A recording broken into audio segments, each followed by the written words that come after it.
I was working at a financial firm in New York City with a bunch of very smart people, and I had a brilliant boss I much admired. I went to my boss and told him I was going to start a company selling books on the internet.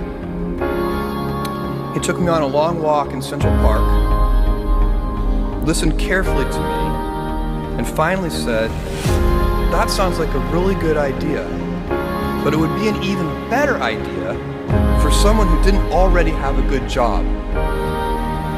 You can have a job, or you can have a career, or you can have a calling. And if you can somehow figure out how to have a calling, you'll hit the jackpot, because that's the big deal." I met Jeff Bezos 25 years ago, and he told me, "Dave, I want you to invest in my company." "What are you doing?" "I'm gonna start a bookstore in my garage." "Okay, and I'm gonna put it online. People buy online, and I'm gonna ship out of my garage. But if you invest in me, Dave, someday I'm gonna be the richest man in the world. I'll do over $100 billion. First of all, there is no such thing as $100 billion 25 years ago. Statistically, there's no such thing. Countries didn't have 100. Our national debt wasn't $100 billion. And this dude's telling me at 26 years old that he's gonna be the richest man in the world because he has a garage and the internet? That was his truth, you know? But he did not know it, and neither did I. But the difference between him and I is I was laughing, scoffing, and jesting at him, and he was already applauding himself, going, at the right way, at the perfect time, I'm gonna make as much as I can as quickly. And I'm sitting there going, there's no way this is gonna be a big business. Do something you're very passionate about, and don't try to chase what is kind of the hot passion of the day.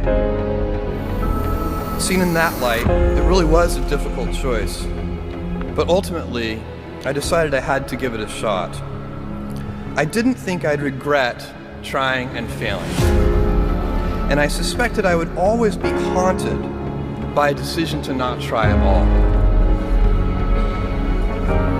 After much consideration, I took the less safe path to follow my passion, and I'm proud of that choice. As a young boy, I had been a garage inventor. I'd invented an automatic gate closer out of cement-filled tires, a solar cooker that didn't work very well out of an umbrella in aluminum foil, baking pan alarms to entrap my siblings. I'd always wanted to be an inventor, and she wanted me to follow my passion.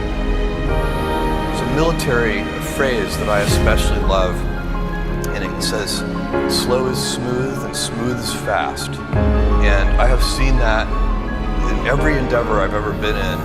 That's the kind of thing that really allows you to make progress. You know, you get certain gifts in life and you want to take advantage of those, but I guess my advice on adversity and success would be to be proud not of your gifts, but of your hard work and your choices. So, you know, you may be, the kinds of gifts you get in life, you know, you might be really good at math. It might be really easy for you. That's a kind of gift. But practicing that math and taking it to the next step, that could be very challenging and hard, and take a lot of sweat. That's a choice. You can't really be proud of your gifts because they were given to you. You can be grateful for them and thankful for them. But your choices, you choose to work hard. You choose to do hard things. Those are choices that you can be proud of. You can choose. We all get to choose our life stories, and it's the choices that define us, not our gifts. Everybody in this room has many gifts. I have many gifts. You can never be proud of your gifts because they're gifts. They were given to you. You might be, you know, tall, or you might be really good at math, or you might be extremely beautiful or handsome, or, you know, there are many gifts, and you can only be proud really of your choices because those are the things that you are acting on. And one of the most important choices that each of us has, and you know this just as well as I do, is you can choose a life of ease and comfort, or you can choose a life of service and adventure. And when you're 80, which one of those things do you think you're going to be more proud of? You're going to be more proud of having chosen a life of service and adventure. There's never been a better time to be alive. I mean, it's just incredible the amount of inspiration that the world generates for me, and I think for a lot of people. It's insane, the amount of change and invention and opportunity. Your life, the life you author from scratch on your own, begins. How will you use your gifts?